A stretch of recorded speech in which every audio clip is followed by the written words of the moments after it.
할렐루야.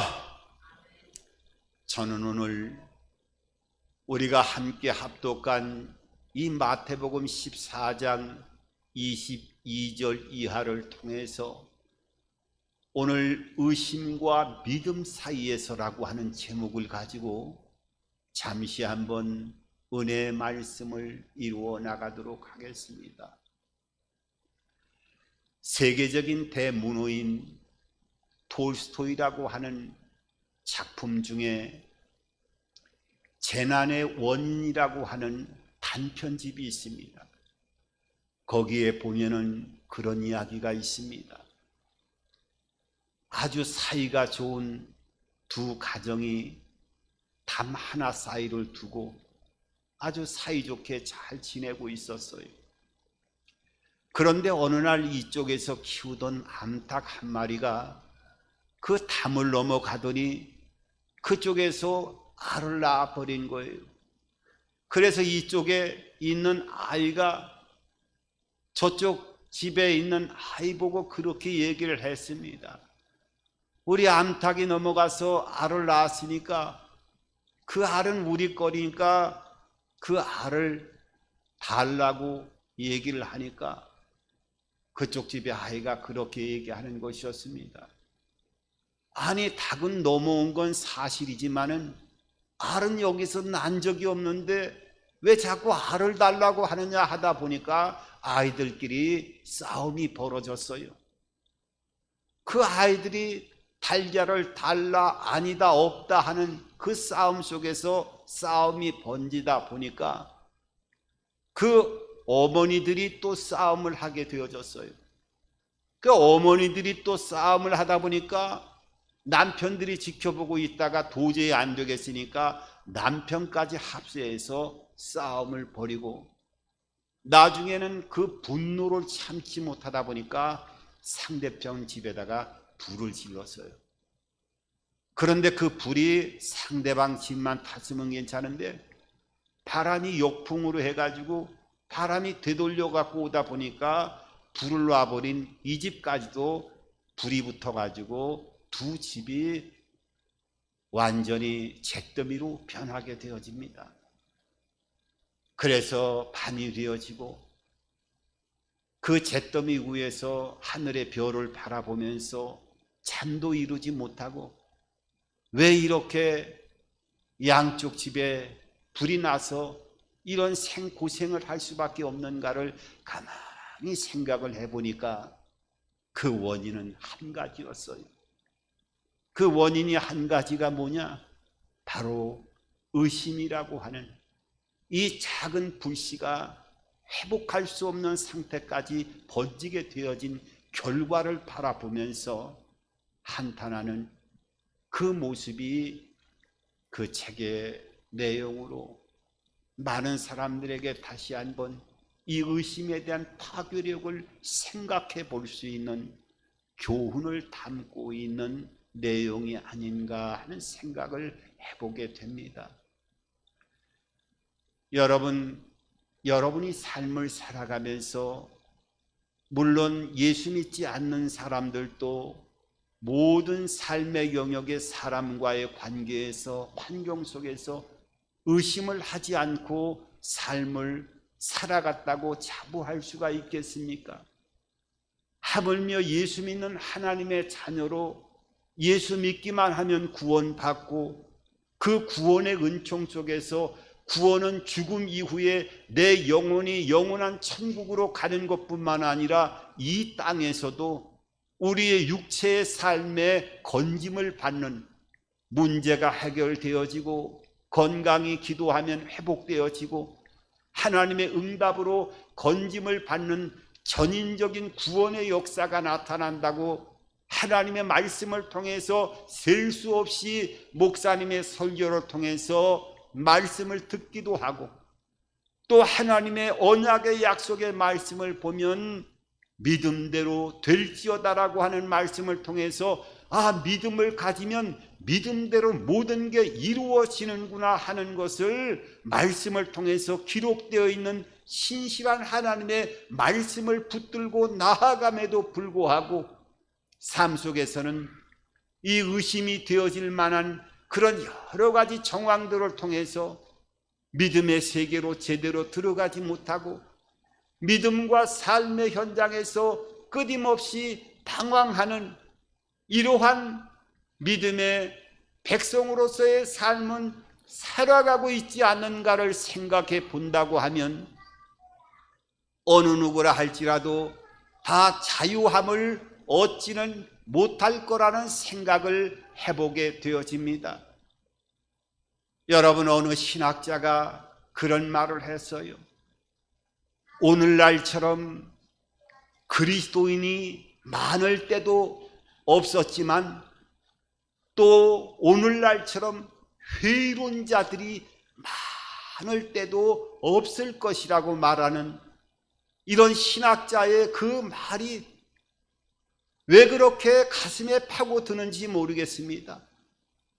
여러분, 눈만 뒤돌아보면 내 주변에 예수 믿고 교회 나간 사람들이 수없이 많이 한 사람 걸러 예배당에 주일날 하나님의 교회를 간다고 하는 사람이 많지만은 또 그 많은 교인들 가운데서 그 마음속에 하나님에 대한 의심을 가지고 회의론적인 마음을 가지고 신앙생활을 하고 있는 사람들은 없는가 하는 것을 바라본다고 하면 역시 자유로움을 다 누리지는 못할 것이라고 하는 믿음의 세계를 걸어가고 있는 우리의 현 주소를 발견할 때도 얼마나 많이 있는지 모릅니다.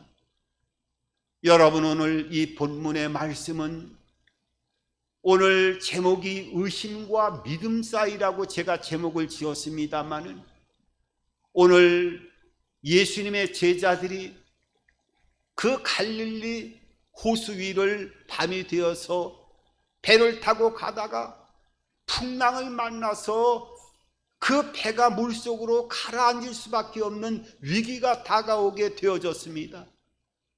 그때 풍랑 속에 물에 빠지면 다 죽게 되어지는 절망적인 상황에서 그 고통 속에 몸부림치며 주님의 이름을 부를 때에 예수님께서 그것을 아시고 물 위를 걸어오시면서 그 제자들에게 내니 안심하라, 두려워하지 말라고 말씀하시면서 그 물 위에 계신 주님을 바라보면서 베드로가 그렇게 얘기합니다.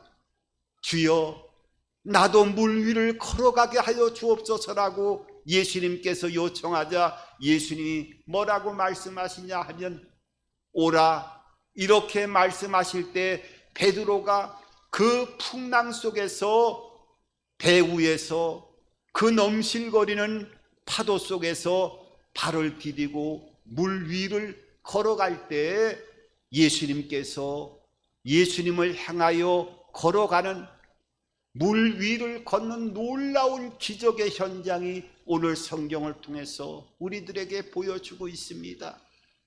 그런데 그 기적도 잠시 예수님을 바라보고 가다가 풍랑을 다시 바라보는 순간에 바닷속으로 빠지는 그 물속으로 빠지는 모습을 통해서 예수님이 오늘 뭐라고 말씀하시고 계시냐 하면 어찌하여 의심하느냐, 믿음이 적은 자요라고 하는 예수님이 그 베드로에게 말씀하시면서 오늘 제자를 물속에서 건져내시는 모습이 오늘 말씀을 통해서 우리들에게 보여주고 있습니다. 여러분, 우리는 삶 속에서 시시각각으로 이런 풍랑이 다가오는 여러 문제로 인하여 건강의 문제가 되어졌던 삶의 무게를 이기지 못하는 환경 가운데 많은 어려운 문제가 다가오던 풍랑이 여러 형태를 통해서 우리의 삶 속에 다가오게 되어지고 신음할 수밖에 없는 삶의 현장에서 그 고통에 몸부림치는 하나님의 자녀들의 모습도 발견하게 되어집니다. 그러면 우리가 신앙인으로서 어떤 삶을 살아갈 때 세상의 풍파를 물리치고 물 위를 걸어갈 수 있는 기적의 현장으로 날마다 승리하는 삶을 살아갈 수 있을까? 이 세상에 그 풍랑의 바다에 빠지지 아니하고 물 위를 걸어갈 수 있는 기적의 현장으로 주님의 인도를 받는 복된 삶을 살아갈 수 있을 것인가에 대한 기적과 축복의 원리를 의심이 다가올 때마다 끊임없이 우리의 마음에 풍랑을 일으키는 의심을 제거하고 의심을 제거하는 것뿐만 아니라 믿는 자에게는 능치 못함이 없고 내 믿음대로 될지어다 말씀하시는 이 하나님의 약속을 따라서 내가 소망하는 믿음이 실제적으로 믿음대로 이루어지는 기적의 현장에 삶을 살아가는 축복의 통로로 쓰임을 받는 길을 걸어갈 수 있을 것인가? 오늘 성경은 그 놀라운 축복의 기적의 원리를 우리에게 보여주고 있음을 발견하게 되어집니다. 그러면 우리가 어떻게 세상의 풍랑 속에 빠지지 않고 어떻게 하면 무리를 걸어갈 수 있는 그 기적의 주인공으로서 사용되어지는 삶을 살아갈 수 있을까요? 여러분, 그러하기 위해서는 먼저 이 의심이라고 하는 이 실체를 우리가 이해할 필요가 있어요. 이 의심이라고 하는 파괴력은 엄청나지요. 여러분, 우리가 잘 아는 대로 큰 저수지에도 이 개미가 파놓은 조그만 틈 사이를 통해서 그 거대한 저수지의 뚝이 무너지면서 완전히 초토화되어지는 그러한 무너짐의 역사를 우리는 동화나 여러 가지 이야기를 통해서 인지하고 알고 있어요. 그러니까 의심이라고 하는 것은 조그만 틈이 생기게 되어지면 그 파급력이 엄청난 결과를 가지고 온다는 겁니다. 여러분, 그럼 의심은 어떨 때 생기는 것일까요? 여러분, 의심이 생기는 원인을 보게 되어지면 그 제일 먼저 어떠한 부정적인 환경에 놓여질 때 의심이 생기는 것을 경험하게 되어져요. 성경에 보게 되면 세례 요한이라고 하는 하나님의 선지자가 있었습니다. 이 세례 요한은 예수님의 친척이 되기도 했는데 광야에서 하나님의 생명의 복음을 전하던 석청과 메뚜기를 입고 가죽옷을 입으면서 광야에서 하나님의 그 생명의 역사를 전하던 하나님의 선지자였어요. 그러면서 예수님을 바라보고 뭐라고 말씀하셨느냐? 그 예수님을 바라보고 하늘의 영안이 열리고 하늘의 영광의 문이 열려지자 저 예수님이야말로 하나님의 그 세상의 모든 죄를 짊어지고 가는 하나님의 어린 양이다, 하나님의 제물로 이 땅에 오신 하나님이라고 하는 것을 많은 사람들에게 그 진리 안에서 확실히 선포했던 사람이 세례 요한이었어요. 그런데 세례 요한이 감옥에 갇히게 되어졌어요. 감옥에 갇히게 되어지니까 그 환경적인 불안함 속에 놓이게 되어지니까 천하의 하나님의 통로로 사용되어졌던 세례 요한조차도 그 예수님에 대한 의심이 생기게 되어지는 거예요. 그래서 제자들에게 예수님에게 가서 그렇게 물어보라고 얘기합니다. 하나님이 성경을 통해서 말씀하신 메시아가 당신입니까?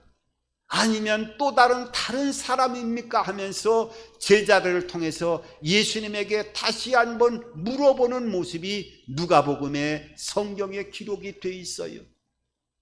예수님을 보고 하나님의 아들이라고 일점도 의심하지 않았던 세례 요한조차도 그 감옥에 갇히는 환경적인 어려운 문제가 생기게 되어지니까 예수님을 의심하는 모습을 보게 되어져요. 여러분, 또한 이 의심이라고 하는 실체는 우리가 감정과 기분에 따라 가지고 의심이 들 때가 얼마나 많이 있는지 몰라요. 또 한편으로는 감정과 기분뿐만 아니라 우리의 마음속에 특별히 그 이성의 차가운 면이 더 강한 사람이 있는데, 그 이성의 차가움에 마음이 점령이 되어지다 보면은 감정적인 어떤 다른 면으로 믿는 것보다도 이성적으로 1 더하기 1은 2밖에 될 수 없다라고 하는 확고한 이성의 관점이 마음에 자리 잡게 되어지면 어떻게 해요? 이 의심이 생길 수밖에 없어요. 성경에 보면은 예수님의 제자 중에 도마라고 하는 제자가 있었어요. 이 제자는 나중에 진정 예수 그리스도의 역사를 체험하고 나서는 순교자로서의 그 삶을 살아가는 모습을 보게 되지만은, 예수님이 부활하시고 나서 마가의 다락방에 제자들이 두려움에 떨고 기도하고 있을 때 요한복음 20장을 보게 되어지면은 예수님, 부활하신 예수님이 벽면체를 뚫고 문을 잠그고 있는 그 사이로 들어오셔가지고 제자들에게 부활하신 부활체의 몸을 보여주셨어요. 그리고 그 부활하신 예수님이 부활하셔서 나타나셨을 때 도마는 그 현장에 없었고, 나중에 소식을 들었을 때 8해 만에 다시 한번 나타나셨을 때 도마가 그 현장에서 그렇게 얘기합니다. 주님이시면 그 옆구리에 창자국을 보여주시고 손에 못자국을 보여달라 할 때 예수님이 창자국을 보여주고 손에 못자국을 보여주시는 모습을 보게 되어져요. 여러분, 3년 반 동안 수많은 기적과 이적의 현장에 함께했던 도마도 부활하신 예수님을 보고 의심하는 모습을 보게 되어집니다. 이 의심은 그것뿐만 아니라 사탄의 시험에 들 때 의심이 들 때가 있어요. 그러면 이 의심이 들어올 때 어떻게 하면 이 의심을 극복해 나갈 수 있고, 그 극복하는 것뿐만 아니라 먼저 능치 못함이 없는 믿음대로 되는 기적의 현장에 우리의 삶이 그 영광과 역사를 체험하는 삶을 살아갈 수 있을까요? 여러분, 오늘 성경은 뭐라고 말씀하고 있느냐 하면, 성경은 이 의심을 극복하고 그야말로 믿음대로 되는 역사 안으로 초대받을 수 있는 놀라운 축복의 은혜를, 오늘 성경은 그 원리를 가르쳐주고 있어요. 그 원리 가운데 제일 먼저 어떤 원리가 있느냐, 이 물 위를 걸어갈 수 있는 기적의 현장에 의심이 사라지고 내 믿음대로 될지어다라고 하는 믿음으로 마음에 생각하는 대로 이루어지기 위해서는 어떻게 해야 되느냐? 오늘 성경은 2가지의 신앙의 중요한 원리를 가르쳐주고 있어요. 그 첫 번째 원리가, 이 의심을 없애고 물 위를 걷는 기적의 현장으로 날마다 초대받는 삶을 살아가기 위해서는 먼저 나의 삶의 방향이 예수님만을 바라보는 그 방향성을 가질 때 이런 역사가 일어난다고 하는 것을 우리들에게 보여주고 있어요. 이게 무슨 말이냐? 예전에 그 어느 목사님이, 그 유명한 목사님인데, 그 목사님이 젊었을 때 기도원에 가서 문제가 있어가지고 열심히 기도하고 금식하고 난 이후에 이제 집회가 끝나서 집으로 가게 되어졌는데, 그때 비가 많이 오게 되어져 가지고 그 강물이 불어나가지고 물이 불어나게 되어졌는데, 그 강을 건너갈 수가 없게 되어졌어요. 그 강을 건너갈 수가 없게 되어지니까 그 옆에서 보니까 2 청년이 있었는데, 그 청년들이 대화를 하는데 그런 얘기를 하더라는 거예요. 우리가 집회에서 하나님의 말씀은 능치 못함이 없고 믿음대로 될지어다라고 하는 이 약속의 말씀을 설교를 듣고 믿음대로 모든 것이 말씀대로 된다고 했는데, 오늘 저 강에 강물이 불어났다 할지라도 강물아 갈라지라 하면서 믿음대로 우리가 선포하면 저 강물이 갈라지고 우리가 건너가지 않을까 하는 그런 확신을 가지고 두 청년들이 믿음대로 될지어다, 믿음대로 될지어다 하면서 한 청년이 그 물이 불어난 강물에 발을 집어넣고 걸어가려고 하니까 물속에 빠지게 되어졌고, 그 물속에 빠지는 그 청년의 친구가 그 빠지는 청년을 붙들다가 물속에 함께 빠지는 모습을 바라보게 되어졌다는 거예요.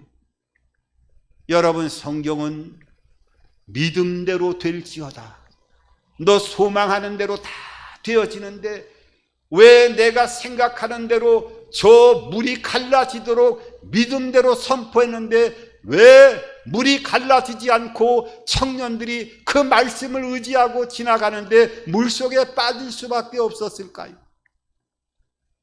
그러면서 저는 한 목사님의 간증을 제가 들은 적이 있어요.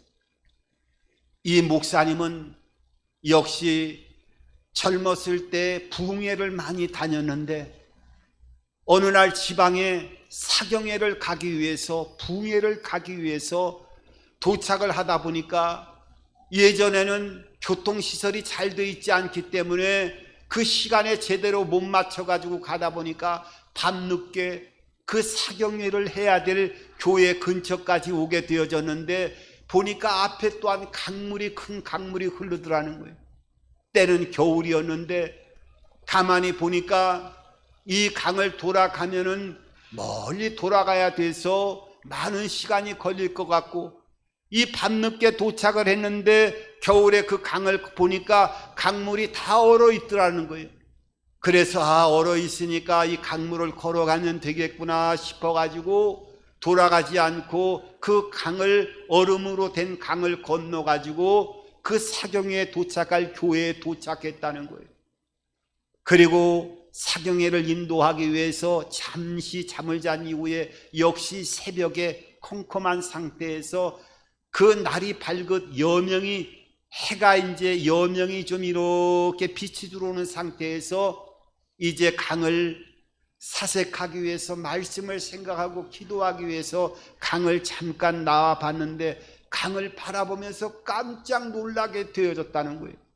그건 뭐냐 하면 저 밤에 내가 걸어올 때는 강이 꽝꽝 얼어가지고 건너왔는데 지금 보니까 역시 온도가 내려가지, 떨어지지 않는 그 똑같은 거의 온도의 이 새벽에 보니까 그 강의 가에만 얼음이 얼고 가운데로부터 전체가 다 얼음이 녹아있는, 강이 흐르고 있는 것을 발견하면서 깜짝 놀라게 되어졌다는 거예요.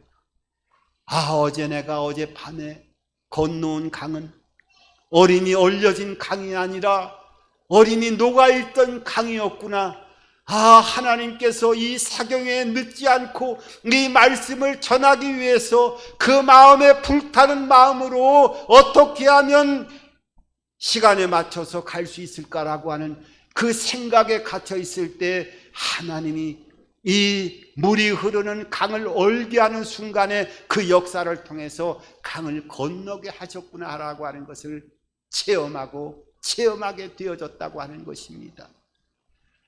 여러분, 내가 이 무리를 걸을 수 있는 기적의 역사는 내 육신과 내 소욕을 향한 방향이 아니라 예수님만을 향한, 그의 나라와 의를 구하고 어떻게 하면 하나님의 영광이 되어질까, 어떻게 하면 예수님의 그 영화로운 삶의 역사를 나타낼 수 있을까라고 하는 주님을 바라보는 그 방향이 되어질 때 이 기적의 문들은 열려지기 시작한다고 하는 것을 오늘 이 놀라운 무리를 걸어가는 첫 번째 기적의 원리를 통해서, 그 방향이 내 육체를 향한, 내 욕망을 향한 방향, 세상을 향한 방향이 아니라 오직 예수님을 바라보고 어떻게 하면 하나님의 영광을 드러내는 이 땅의 삶을 살아갈까 하는 그 방향에 집중되어지고 믿음의 역사를 이루어 나갈 때 의심이 사라지고 내 믿음대로 될지어다 하는 그 역사가 나타나게 되어진다라고 하는 원리를 우리들에게 보여주고 있습니다. 여러분, 그러기 때문에 때로는 예수를 적당히 믿으면서 세상과 주님을 번갈아 가면서 바라보는 양쪽의 신앙을 가지고는 이 환경적인 폭풍우가 밀려오고 물에 빠지는 위기가 다가왔을 때 물 위를 걸어가다가 물속의 환경을 바라봤을 때 빠지는 그런 모습으로 오늘 성경은 우리들에게 큰 교훈을 주고 있어요. 여러분, 두 번째 원리는 방향은 예수님을 향한 방향이어야 되고 그 기반, 그 뿌리는 하나님의 뿌리를 말씀에 두는 삶을 살아가게 되어질 때 물 위를 걸어갈 수 있는 기적의 현장으로 날마다 인도를 받을 수 있는 삶을 살아가게 되어진다는 거예요. 여러분, 생각을 해보십시오. 예수님의 방향을 바라봤어요. 베드로가 그냥 믿습니다 하고 내가 그 풍랑 속에서 발을 담그고 나온 것이 아니라 언제 바다 위로 나왔어요? 오라, 오라! 예수님께서 말씀하시자 그 말씀에 순종해서 물 밖으로 나올 때 물에 잠기지 않는 모습을 오늘 성경의 본문은 우리에게 보여주고 있어요. 오라, 오라, 오라! 내 생각과 내 마음대로 믿습니다, 믿음대로 될 줄 믿습니다 하면서 호기를 부리고 내 생각대로 물 위를 발 위에 올려놓은 것이 아니라 오라, 오라, 오라 하시는 주님의 음성을 듣고 나아갈 때 물 위를 걸어가는 놀라운 기적의 현장으로 나타나는 것입니다. 여러분, 기도의 응답을 제일 많이 받았다고 하는 조지 밀러라고 하는 목사님이 계셔요. 이 목사님은 사후에 죽어서 수첩을 보니까 5만 번을 기도했는데 5만 번을 다 기도의 응답을 받았다는 거예요. 여러분, 너무나 신기하지 않아요? 그런데 이 조지 밀러 목사님이 5만 번의 기도를 받은 응답 중에 그 비결이 있는데 그 비결이 뭐냐 하면 내가 물 위에 그 풍랑을 만나는 여러 가지 문제가 있잖아요. 삶의 현장에서 그게 재정적인 문제가 되어졌던, 건강의 문제가 되어졌던, 자녀의 문제가 되어졌던 여러 가지 문제가 풍랑으로 다가올 때 그 문제를 믿습니다 해결해 주십시오 하면서 나아간 것이 아니라 그 문제가 다가올 때 그 문제와 가장 유사한 하나님의 말씀이 어떤 말씀인가를 찾기 시작한다는 거예요. 그리고 그 말씀을 찾으면 그 말씀을 붙들고 지금 내 삶 가운데 풍랑으로 나를 괴롭히고 있는 문제를 그 말씀을 붙들고 말씀 안에서 믿음을 가지고 기도하게 되어질 때 응답의 문이 열려지는 역사를 체험했다고 합니다. 그 어떨 때는 그 말씀을 찾지 못해서 그냥 내 생각대로 기도한 것이 아니라 그 환경과 가장 적합한 말씀을 찾기 위해서 그 말씀을 찾는데 그 한 절을 찾는데 3일 정도의 시간이 걸린 날도 있다는 거예요. 그래서 그 말씀을 찾기만 하면 그 말씀을 붙들고 믿음으로 나아갈 때 의심이 사라지고 그 믿음의 역사를 날마다 응답으로 체험하게 되어졌다는 거예요. 여러분, 오늘 이 무리를 걸어가는 베드로는 무리를 걷는 기적을 체험했음에도 불구하고 예수님을 바라보던 그 말씀에 기초했던 그 은혜 안에서 물 위를 걸어갔지만 두려움이 생겨서 옆을 바라보니까, 폭풍우를 바라보니까 물속으로 그대로 빠지면서 예수님이 믿음이 적은 자여 어찌하여 의심하느냐 말씀하셔요. 여러분, 우리는 의심과 믿음 사이에 수많은 갈등의 시간을 믿음의 길을 걸어가고 있습니다. 마지막으로 한 가지만 더 말씀드린다고 하면, 그 일제 시대에 신사참배를 하지 않아서 순교의 길을 걸어갔던 길선주 목사님의 그 믿음의 신앙의 유산은 모든 목회자들에게 교훈이 되고 있습니다만, 그 순교했던 길선주 목사님의 설교 가운데 그런 대목이 있어요. 등불이 방 속에 들어가매 어둠이 달아나게 되어지고, 물이 그릇 속에 들어가매 공기가 밖으로 나가게 되매 믿음이 마음속에 들어오게 되어지매 의심이 달아난다라고 하는 설교의 내용이 있습니다. 여러분, 우리가 하나님 말씀을 믿고 중심을 두고 또 예수님만을 바라보면서 방향성과 또 토대로 해서 뿌리를 두고 나아가도 그것을 계속 유지해야 돼요. 유지하지 못하면 물속에 또 가라앉게 되어지는 겁니다. 그러기 위해서는 채워야 된다는 거예요. 여러분, 하나님의 기적과 표적을 줄 때도 24시간 1년 2년 매일 매년을 주는 게 아니에요.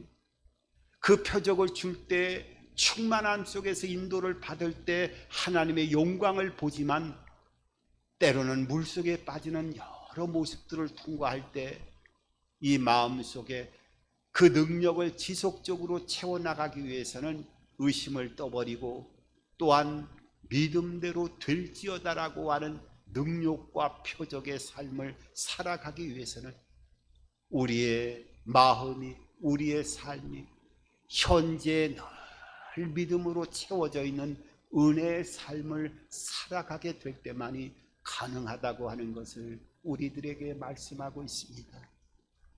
오늘 저와 여러분들의 삶을 통해서 이 의심과 믿음의 사이에서 끊임없는 갈등의 시간을 이루어 나갈 때, 오늘 이 마태복음 14장의 물 위를 걸어간 베드로와 예수님의 은혜를 통한 하나님의 기적의 현장에 날마다 영의 눈을 떠서 물에 빠지지 않고 이 세상을 지배하며 세상의 물 위를 걸어갈 수 있는 기적의 도구로 쓰임을 받을 수 있는 저와 여러분들의 삶이 되기를 주님의 이름으로 축원합니다.